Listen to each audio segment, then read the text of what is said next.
कुरीतियों पर चोट और रंगमंच का खूबसूरत संदेश। साहिस्ता। रमा पांडे के कुशल निर्देशन में कलाकारों ने अपने अभिनय से जीवंत किया साहिस्ता का मंचन। नई दिल्ली के श्रीराम सेंटर में रत्नव त्रिदिवसीय नाटक रंगोत्सव के दूसरे दिन रमा पांडे के कुशल निर्देशन में साहिस्ता पर आधारित एक कहानी का नाट्य मंचन हुआ। साहिस्ता एक ऐसी लड़की की कहानी है जिसमें कुरीतियों पर चोट के साथ आधुनिक संसाधनों की उपयोगिता के महत्व को दिखाया गया है। कहानी में दिखाया गया है कि एक लड़की मोबाइल फोन के बारे में ज्यादा कुछ न जानते हुए भी उसका सही समय पर कैसे इस्तेमाल कर सके, अपने ऊपर थोपी जा रही बाल विवाह जैसी कुप्रथा का मुकाबला कर उसे रोकती है। देखें खास रिपोर्ट आपके सामने।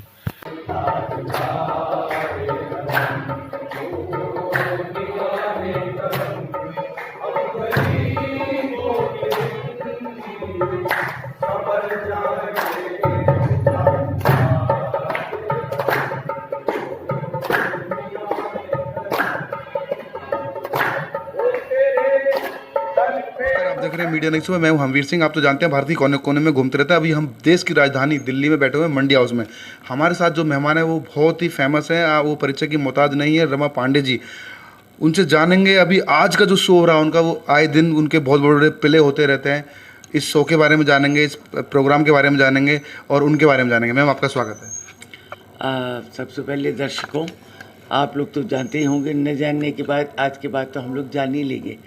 तो मेरा दर्शकों से दूरदर्शन के ज़रिए और अन्य मीडियाज़ के ज़रिए, रेडियो के ज़रिए और अब थिएटर के ज़रिए बहुत अच्छा राब्ता है, बहुत अच्छा संबंध है। तो रही बात मेरी, तो बहुत कुछ आप मुझे यूट्यूब में देखते हैं, जहाँ मेरी 2 चैनल्स हैं।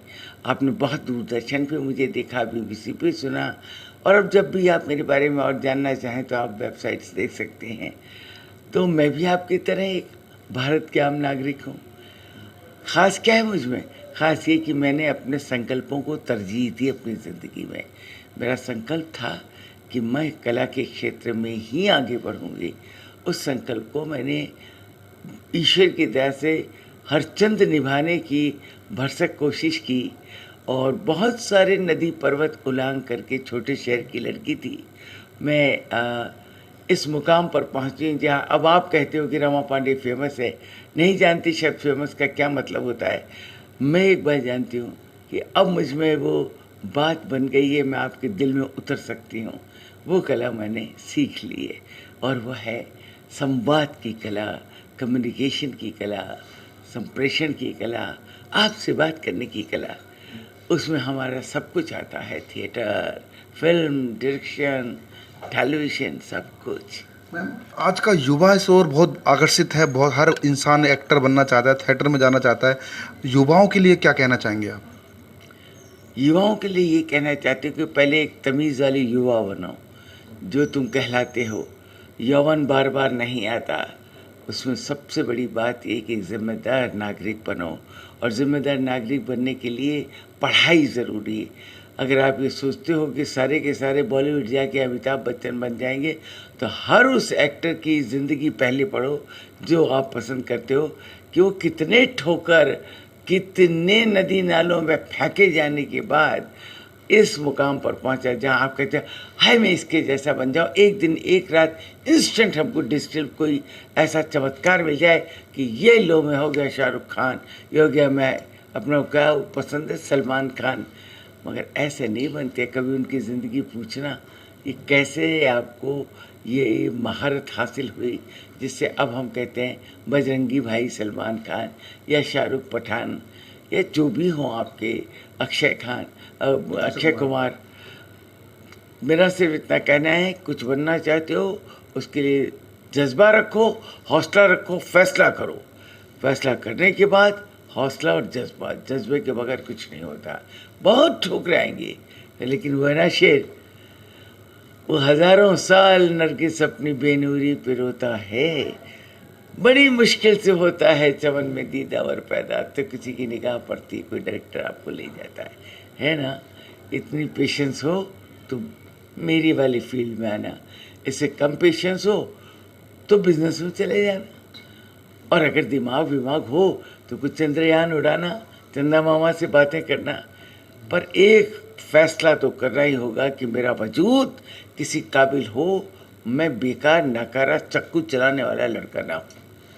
मैम आज के कार्यक्रम के बारे में थोड़ा सा बता दीजिए, जो आज हमारा जो प्ले होने वाला है इसके। वो ऐसे ही लड़कों की कहानी है, लड़कियों की कहानी जो बेचारे बड़े गरीब गांव के हैं, शेखावाटी में हैं, हैदराबाद के गांवों में हैं, जिनके पास रोज़गार नहीं है, जिनके माँ बाप कर्ज में डूब चुके हैं, क्योंकि उनके छोटे छोटे, ये सब मुस्लिम संप्रदाय के लोग हैं। लेकिन ऐसा सिर्फ मुस्लिम संप्रदाय में होता हो ऐसा नहीं है। मैंने बहुत दुनिया घूमी है, शूटिंग की है। ये कहानी है उन लड़कियों की जिन्हें उनके माँ बाप कर्ज के खातिर बुढ़े बुढ़े लोगों के साथ ब्याह कर, लड़कियां बेचकर अपना कर्ज चुकाते हैं, और इस चक्कर में Dubai, Qatar, UAE international racket शुरू हो गए हैं। माफिया हैं, पिछले 30 सालों से उन्हें लड़कियों को ख़रीदने आते हैं बुढ़े शेख, जिनकी ऑलरेडी 4-5 बीवियाँ होती हैं, और उन्हें छोटी लड़कियों के लालच में कम पैसे दे करके आने का यहाँ पर शौक़ लगता है, और उनको लाते हैं वो लोग जो वहाँ कारपेंटर हैं, ड्राइवर हैं, हमारे ही हिंदुस्तान के लोग, ये शादियाँ कराते हैं। तो इस चक्कर में एक और धंधा शुरू हो गया, दलाली का धंधा। तो अब जो लड़के जिन्हें रोज़गार नहीं मिलता, जो फुकरे हैं, नाकारा हैं, जो बेरोज़गार हैं, वो अब इन गाँवों में दलाल हैं। ऐसे में एक लड़की आती है जो संदेश मैंने अभी दिया, एक फ़ैसला करती है, हौसला दिखाती है, और ऐसी होने जा रही शादी में अपनी शादी का तख्ता पलट देती है डिजिटल तरीके से। एक मोबाइल से उसको ख़रीदने जो आता है शेख, वो उसी मोबाइल से दफन हो जाता है कानून की गिरफ्त में। बहुत बहुत धन्यवाद मैम। तो रमा पांडे जी को आपने सुना।